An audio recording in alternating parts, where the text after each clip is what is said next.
Chapter 7. Eat me. What? Eat me. Who said that? I looked up.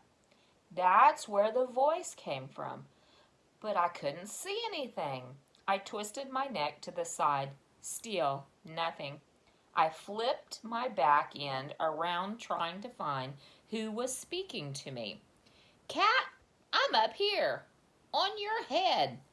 I waved my ears. I wiggled my whiskers. There was something on my head, all right. I could feel it. It was not very heavy, but something was there. Sharp needles kind of scratched my skull. Almost cross-eyed, I looked up again. A small pointed feather head peeked down. Beady bird eyes blinked. Get off my head. Okay, if you'll eat me. No! The beady bird eyes blinked again. The corners of the beak wiggled down to a frown. What do you mean, no? No means no. I don't eat birds. The feathered head cocked to the side. But cats eat birds, don't they? Well, yes, I guess. Most cats do, but I don't eat birds. Now get off. What do you mean you don't eat birds? Well, when I was little, I was attacked by a mad rooster.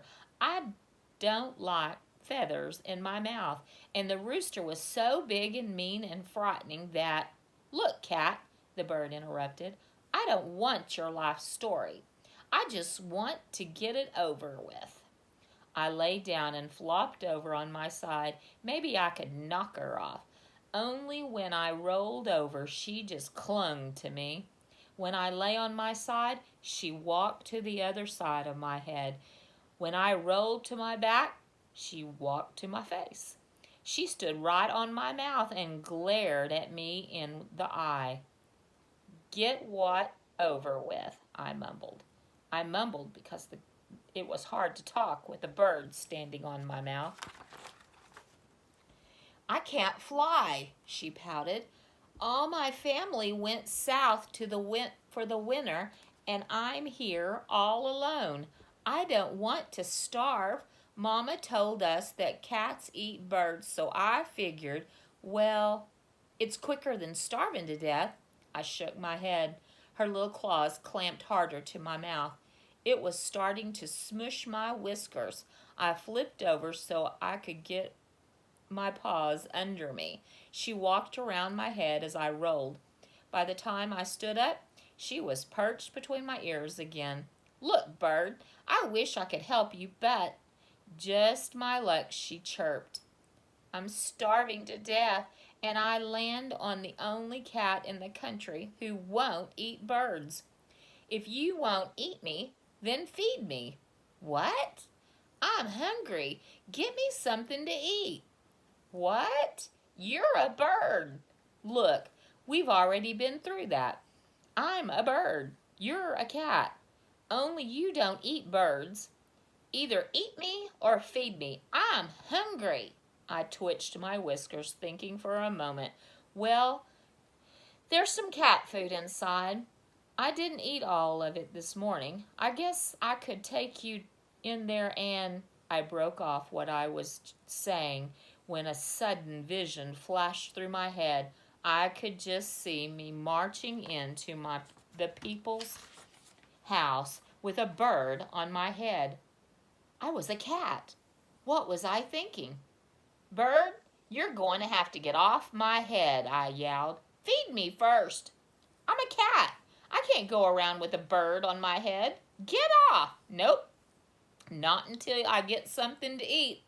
I need to hunt and take cat naps each day. I can't go around with a silly little bird on my head. Get off! I growled deep in my throat. The bird tightened her grip. No. Will you get off if I find you something to eat? The bird didn't answer. Will you? Look, cat, I really am hungry. Can you get me a snack? I haven't eaten since yesterday. Mama always brings nice breakfast as soon as the sun comes up. But today, she didn't come back. What does she bring you? Well, cat, she brings moss or caterpillars or listen. Listen, you. My name is Gray. Quit calling me Cat. Okay, Gray. She brings caterpillars and moss or grasshoppers. Look, what do I call you? Mama called us all birdies. You can call me whatever you want, the bird chirped. How about pest? I asked. I don't care. If you get me something to eat, you can call me anything you want. Just feed me. Okay. Pest is a little too much. How about flea? I had a flea once, and he was as hard to get rid of as you are. She cocked her head to one side. Flea is a great name. Now please get me something to eat. I can't think with a bird on my head. Would you please move to my back or my neck? I flattened my body on the ground, hoping that the bird would move. Okay, just remember that you promised to feed me. You have to feed me or eat me, okay? Flea moved to my neck, then to my back. I could still feel those tiny claws moving around, but somehow they didn't seem to be as bad as when she was on my head. I tried to figure out how I was going to feed this little bird. Birds don't eat mice.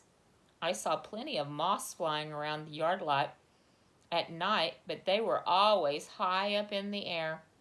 And caterpillars, well, just the thought of catching one of those wiggly little crawling things.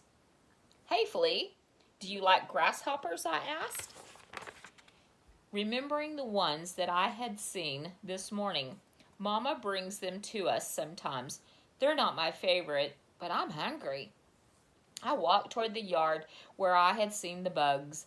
They didn't seem to be as slow now that the sun was up. I spotted a small, thin one on a blade of grass. I crouched and moved slowly toward it, inching up. I watched it carefully. I pounced. I got it. I twisted my head around so that the bird could take it. Here, Flea, I mumbled, because I had a grasshopper hanging out the side of my mouth. Little bird feet moved toward my head. Suddenly, they stopped. I can't reach it. I'll fall off. So, I mumbled, if you fall off, get back on. No, you'll have to throw it to me. I took a deep breath and sighed. This wasn't going to be easy. I tossed the grasshopper over my shoulder. It landed in the grass. Flipping around, I pounced and grabbed it again. I tried the toss once more, but Flea missed. Being a determined cat, I tossed it over and over and over until it finally landed on my back. Flea gobbled it down. I'm hungry, she chirped as soon as she had eaten the small insect. I spent the next 20 minutes hopping around the yard like an idiot, pouncing on grasshoppers. I got better at tossing them onto my back. When Flea finally quit her demands for more food, we walked to the porch for a cat nap. Nice bird, Callie grinned from her rocking chair. Yeah, thanks. Got any ideas to help me? I twitched my ears. Callie looked back sleepily. Sure, you could have a morning snack. I flopped down on the cool concrete. You know I don't eat birds. Callie shrugged and closed her eyes. I don't have any other ideas, but you do look pretty silly with a bird on your back. Flea was being very quiet. I could still feel her small claws. I looked around, trying to see what she was doing. The pesky bird had nestled down into my fur and was fast asleep. It made me shudder. What was I going to do with a stupid bird on my back? Cats don't go around with hitchhiking birds. It's just not natural. I sighed, crossed my paws, and put my cheek on them. Maybe things would be better after a nice nap. There it is. All right, see you next time for Chapter 8.